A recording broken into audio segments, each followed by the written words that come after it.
Hi everyone, అందరికీ నమస్తే. నేను మీ సింధుని. Welcome to our channel passion fashion by Sindhu.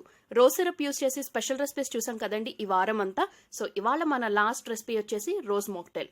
ఈ రోజ్ మాక్టైల్ అనేది ఈ సమ్మర్లో చాలా చాలా రిఫ్రెషింగ్గా ఉంటుంది. సో వీడియో చూస్తున్న ప్రతి ఒక్కరూ తప్పకుండా ఒక్కసారైనా ట్రై చేసి ఈ రిఫ్రెషింగ్ టేస్టీ మాక్టైల్ని మీరు కూడా ఎంజాయ్ చేయండి. రెసిపీ ప్రిపరేషన్ కోసం ఫస్ట్ ఒక గిన్నెలోకి 1 టేబుల్ స్పూన్ వరకు సబ్జా గింజలు అనేవి వేసుకున్నాను. ఈ సబ్జా గింజలు సమ్మర్ సీజన్లో ఎస్పెషల్లీ తీసుకోవటం వల్ల బాడీకి చాలా చలవ చేస్తుంది, వేడిని తగ్గిస్తుంది. ఇందులోకి తగిన వాటర్ పోసి సబ్జా గింజల్ని కనీసం ఒక 15 నిమిషాలైనా నానబెట్టుకోవాలి.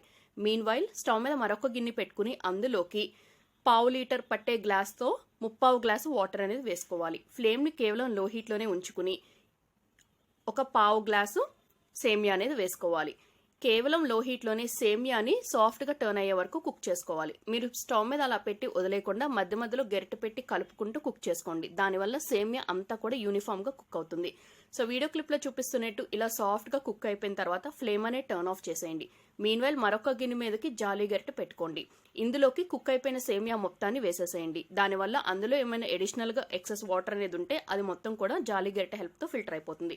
తర్వాత దీనిపైకి 2 గ్లాసుల వరకు రూమ్ టెంపరేచర్లో ఉన్నటువంటి వాటర్ అనేది యాడ్ చేసుకోండి. ఇలా చేయటం వల్ల సేమియా అనేది మనకి ఎక్సెస్గా కుక్ అవ్వదు, అలాగే సేమియా అంతా కూడా పొడి పొడిగా విడివిడిగా ఉంటుంది.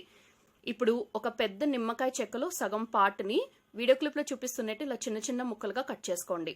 గింజలు అనేవి రిమూవ్ చేసి కట్ చేసుకోండి. కట్ చేసుకున్న వీటిని ఒక రోట్లోకి ట్రాన్స్ఫర్ చేసుకోండి. తర్వాత ఒక 10 పుదీనా ఆకులను కూడా వేసుకోండి. ఈ రోట్లోనే పుదీనా ఆకులు, నిమ్మ బద్దల్ని కచ్చా పచ్చాగా క్రషింగ్ చేసుకోండి.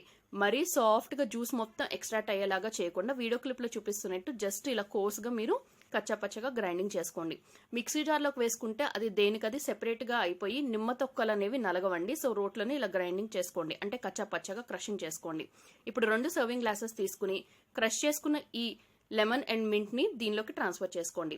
మీన్వైల్ మనకి సబ్జా గింజలు కూడా నానిపోయి ఉంటాయి. సో నానిన సబ్జాని 2 టీ స్పూన్స్ చొప్పున ఈచ్ గ్లాస్లోకి మీరు ట్రాన్స్ఫర్ చేసుకోండి. తర్వాత మన మెయిన్ ఇంగ్రీడియంట్ వచ్చేసి రోజ్ సిరప్. ఈ రోజ్ సిరప్ని ఈ రెసిపీ ప్రిపరేషన్లో నేను ఒక 3 టీ స్పూన్స్ వరకు తీసుకున్నాను. మనకి నానిపోయిన సబ్జా వేసిన తర్వాత ఇందులోకి ఇందాక ఉడికించి పెట్టుకున్నటువంటి సేమియాని ఒక్కొక్క గ్లాస్లోకి 2 టీ స్పూన్ల చొప్పున వేసుకోండి. తర్వాత 1.5 టీ స్పూన్ల చొప్పున ఒక్కొక్క సర్వింగ్ గ్లాస్లోకి రోజ్ సిరప్ అనేది వేసుకోండి.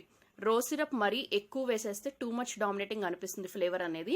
తర్వాత ఇందులోకి ఈ రెసిపీ మరింత డెలిషియస్గా ఉండటం కోసం నేను mixed fruit jam each serving గ్లాస్లో ఒక 1/2 టీ స్పూన్ చొప్పున వేసుకున్నాను. మీ దగ్గర జామ్ అవైలబిలిటీలో లేకపోతే ఆ స్టెప్ని స్కిప్ ఆఫ్ చేసేయండి.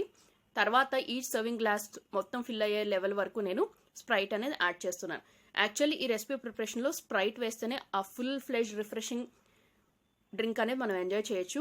స్ప్రైట్ అవైలబిలిటీలో లేకపోయినా, స్ప్రైట్ ఇష్టం లేకపోయినా ఆ ప్లేస్లో మీరు నార్మల్ రెగ్యులర్ సోడా కూడా యూస్ చేసుకోవచ్చు. బట్ మేక్ షూర్ అది కూలింగ్ ఉండేటట్టు చూసుకోండి, స్ప్రైట్ అయినా సోడా అయినా. తర్వాత పైనుంచి మరొక టీ స్పూన్ వరకు సబ్జా గింజలు వేసి ఒకసారి అడుగు నుంచి కూడా 2 సర్వింగ్ గ్లాసెస్ కూడా బాగా కలుపుకోండి. తర్వాత పైనుంచి ఈచ్ అండ్ ఎవ్రీ గ్లాస్లో ఒక ఐస్ క్యూబ్ వేసేసి చూడటానికి మరింత అట్రాక్టివ్గా కనిపించడం కోసం ఒక నిమ్మ బద్దని 2 సర్వింగ్ గ్లాసెస్కి గుచ్చండి. సో నేను చూపించిన ఈ క్విక్ అండ్ రిఫ్రెషింగ్ రోజ్ మీకు నచ్చింది అనుకుంటున్నాను. తప్పకుండా ఈ రోజ్ మాక్టైల్ని మీరు కూడా ట్రై చేసి ఈ సమ్మర్లో మరింత రిఫ్రెషింగ్గా ఎంజాయ్ చేయండి. సో 1 వీక్ పాటు రోజ్ సిరప్ చూసారు కదా, యూస్ చేసి ప్రిపేర్ చేసిన రెసిపీస్ అన్ని. మీకు ఏ రెసిపీ నచ్చింది అనేది నా కమెంట్ సెక్షన్లో షేర్ చేసుకోండి. రెసిపీ నచ్చితే ఫ్రెండ్స్ అండ్ రిలేటివ్స్కి వీడియో లింక్ ఫార్వర్డ్ చేసి మీరు ట్రై చేసి మీ కమెంట్ని ఫీడ్బ్యాక్లో షేర్ చేసుకోండి. Thank you all very much for watching my video. తప్పకుండా ఛానల్ సబ్స్క్రైబ్ చేసుకుని బెల్ ఐకాన్ యాక్టివేట్ చేసుకోండి.